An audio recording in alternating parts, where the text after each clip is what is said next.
Okay, it's not a drone, but it's a free gift from DJI and you're going to love it.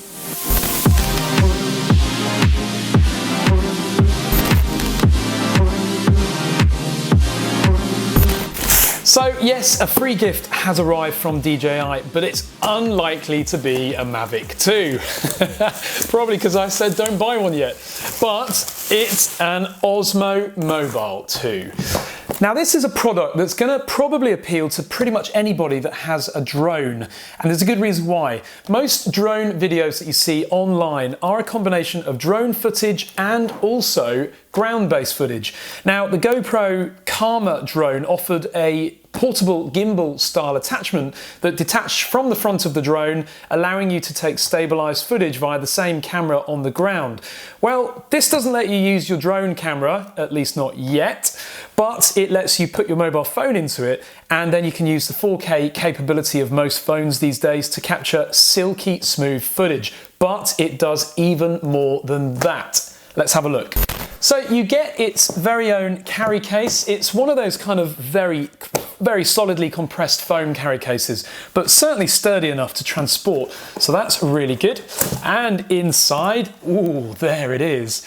It's actually much bigger than I thought it would be, but you know, this is a 3-axis stabilized mechanical gimbal that's going to cater for holding pretty much any mobile phone on the market right now. And some of these phones are quite heavy, so you can imagine the power and the strength required of the mechanical gimbal motors here to be able to maneuver some of these large phones, especially if you look at phones such as my Samsung S8 Plus and also of course the new iPhones as well. They're heavyweight, so pretty impressive that this can maneuver them around. Also in the box is a little USB branded cable. I'm guessing that's going to be used for charging this. We'll look at that later. And that's literally it. Besides a little packet of silica gel, which we won't be reviewing, that's all you get. So let's have a closer look at this lovely looking device. So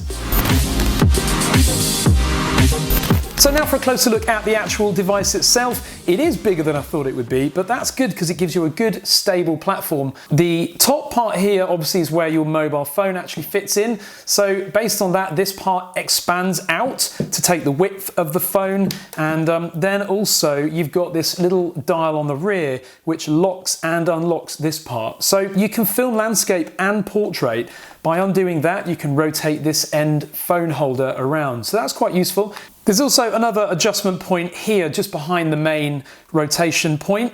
If you undo that, then you can also extend the length of this arm slightly. So the only downside of doing that is that this then collides here when you try to pack this up. So I think that's why they've done that, so that you can shrink it back in. But of course, this is all going to depend on the phone that you're putting into this gimbal. And it's really nice that it's flexible enough to fit pretty much any phone that you might possibly want to install. The actual gimbal rotation points here and these motor points are incredibly smooth, and you would never know that there's a motor behind these. Now of course, when this is turned off, these are completely loose and floppy, just like the gimbal on your drone. Now we'll look at the main body of the Osmo Mobile 2. On the left hand side, we've got a zoom control, so that's really cool. As you're holding this and walking around filming, you can slide this rocker up or down, and that's going to actually zoom your phone video in and out, so that's really cool.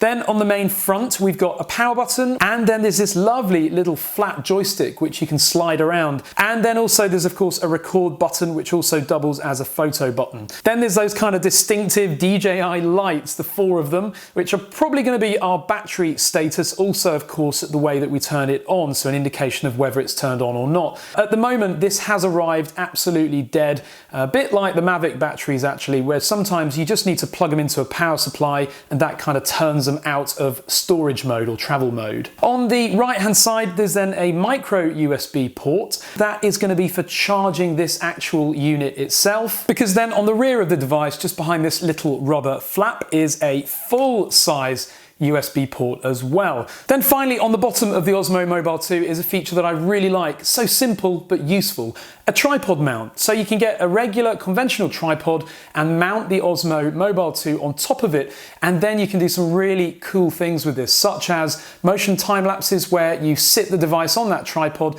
and it will automatically turn around. It will also do things such as active track, exactly like the drones, where you draw a little icon on the screen around somebody or something, and this will sit on that tripod and rotate around and actually follow them. So really, really cool, and I think this is going to be very useful for some of my unboxing projects. So overall, the build quality of this is very, very nice. It doesn't feel cheap, it feels really well manufactured, and I'm really looking forward to testing it.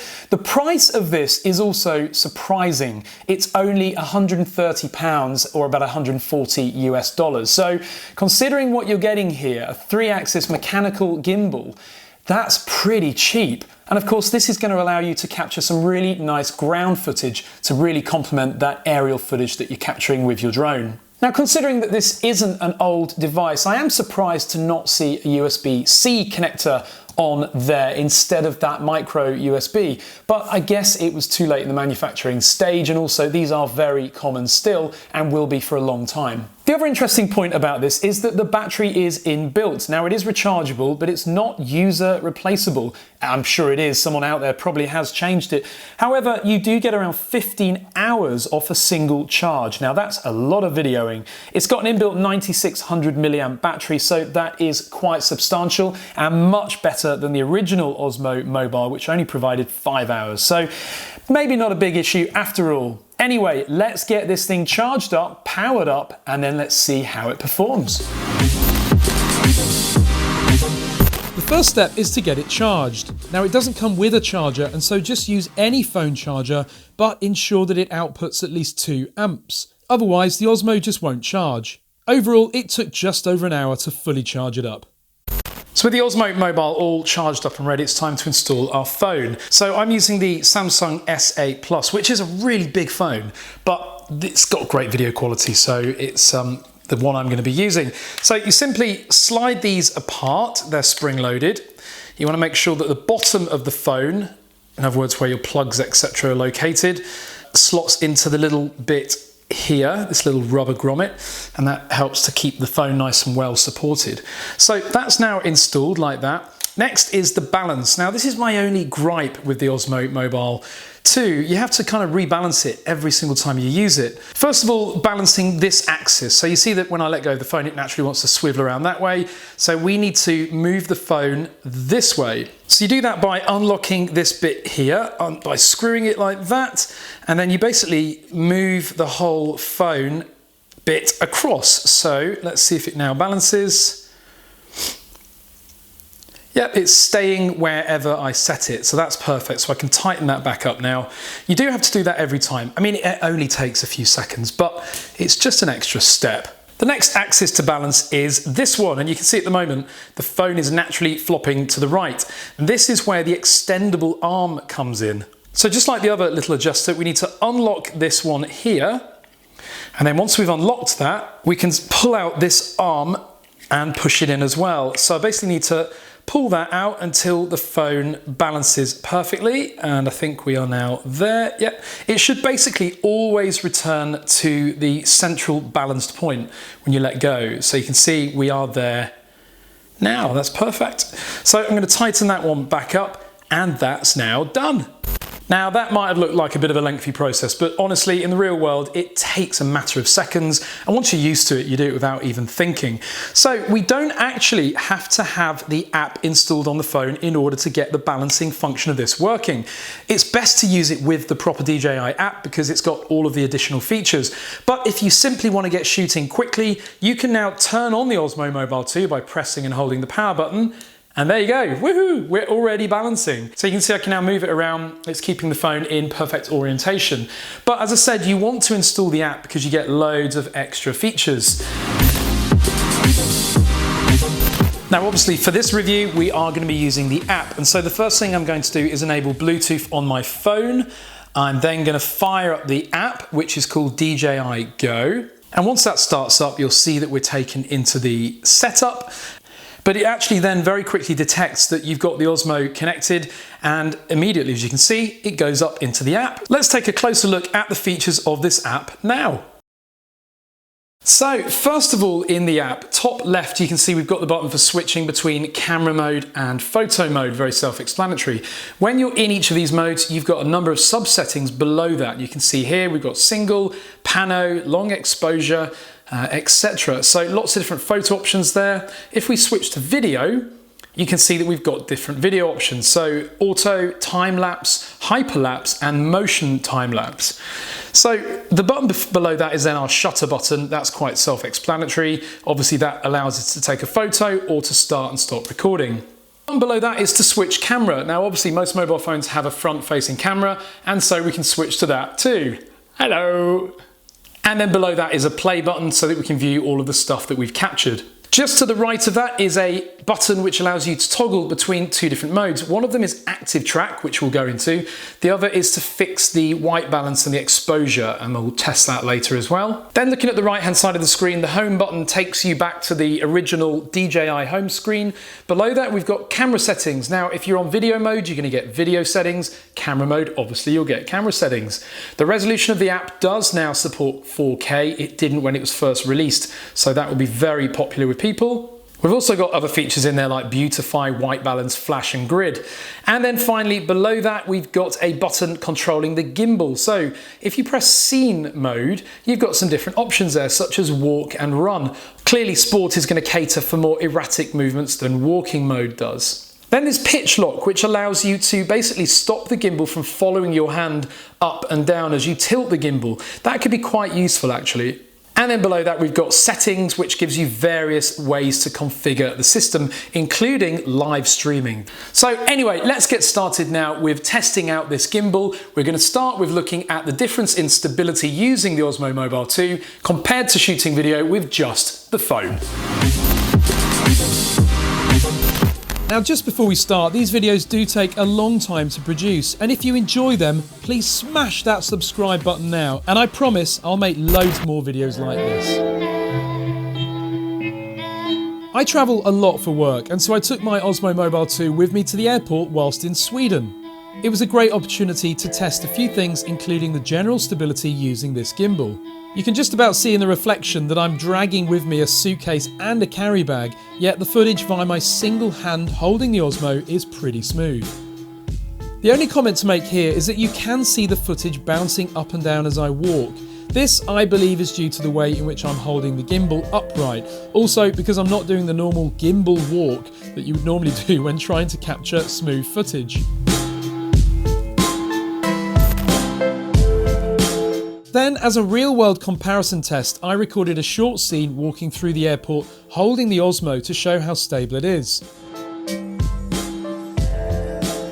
I then walked the same route using the same phone and video settings, but this time holding the phone manually without the Osmo.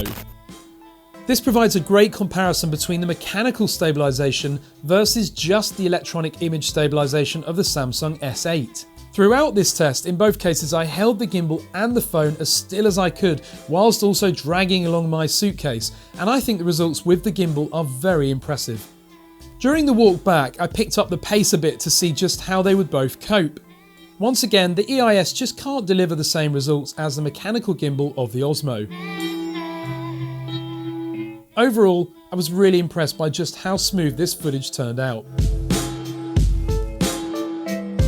Just to know, I shot all of this in 4K, and I've actually downscaled the footage to 1080p for the review. It just makes editing a little bit easier.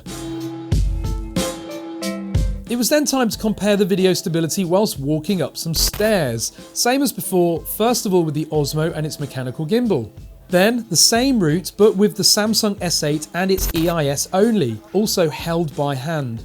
The Osmo does a great job of smoothing out the steps and also the changes of direction, as if it's on tracks. Whereas the footage captured just by hand is quite obviously captured by hand. It shows every specific movement and the steps are quite clearly far more erratic. So I'm shooting this scene now using active track and the front-facing camera of my phone, which obviously is not as high resolution as the rear camera, but still, if you're a vlogger or something like that and you want to create some ground-based footage and give the impression that you've got a cameraman following you around, then that's another way you can use the Osmo Mobile 2. Plus, as you can see, I've got the camera pointing at the actual gimbal here. I've just literally sat it on top of a speaker, and yet it's self-balancing. You know, it actually is designed in a way that it doesn't need to be fixed to the ground. Now, obviously, if the Osmo was to move rapidly, then it might upset the balance, but this active track does an absolutely brilliant job, even if you move up or down. Now, it can lose you. If I move too quickly, bearing in mind the front-facing camera is not very high resolution, it means it can lose its subject, but it will try its best to reacquire the subject, as it has just now, and then you can carry on as you were. Very impressive. Just as another example as well, you can pick up the Osmo Mobile 2. So if you are walking along and vlogging and you want to make sure that your head is always in the shot, no matter what you're doing with the gimbal, if you're holding it, moving it, repositioning it, etc., then you can do that as well. That's pretty cool. Finally, I'm going to show you another example right now where Active Track can also be really cool. We went to some drag strip racing and I wasn't sure if I'd be able to follow the actual drag cars by holding the gimbal by hand. So instead, I Active Track marked one of the cars to see if it could even catch one of those. And bearing in mind, these cars launch at incredible speed, and yet it succeeded.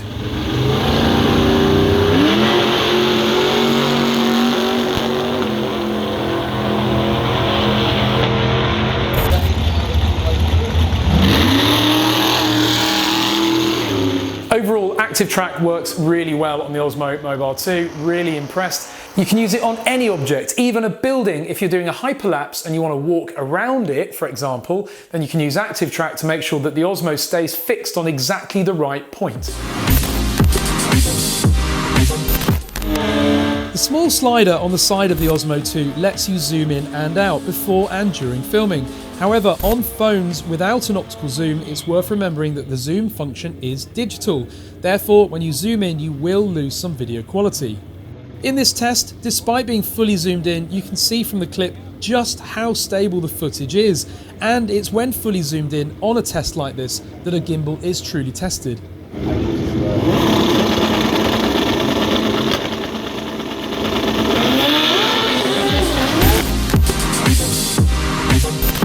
Hyperlapse is where the Osmo 2 will capture a frame on a set period of time that you specify before starting filming. You can then walk or move with the Osmo 2 and it captures some really unique results. The best way to use this is to keep the camera pointing in exactly the same position and try to walk in a straight path. The first clip was really just an experiment with moving around, but the second clip is far better as I tried to stay pointed in one direction. And then this last clip shows that it even works when being driven in a car at night. Really cool results from what is one of the best features of the Osmo 2.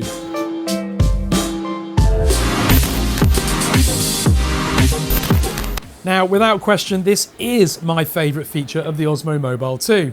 Timelapse creates similar results as Hyperlapse, but I think they're better because the camera position is static, and so the end result is far more striking. In this example, you'll notice that the camera is very slightly moving to the right, and that's entirely automatic, programmed by me before starting recording, and then done for you automatically by the Osmo 2. But it gets better than that if you program even more radical movements into the Osmo, such as this panning from left to right over a 10-minute period. You can program in multiple movements and then capture some really creative and impressive results. The gimbal movement has such high resolution, it's so smooth and coordinated, and watching this back now, it's hard to believe that it was captured using just a mobile phone and a £150 gimbal. Great job on this DJI, without question, this is the best feature of the Osmo Mobile 2.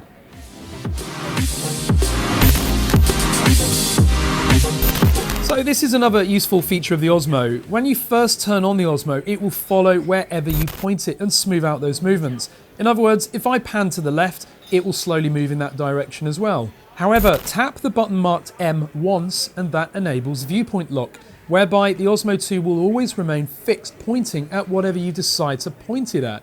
And you can also use that small joystick control to change the direction in this mode. This is really useful if, for example, you're in a car, you're on a boat, or you're just trying to focus on a single point of reference for your filming. This feature lets the camera focus on whatever you want it to focus on, instead of just following you. This is another really cool feature. Yep, another one.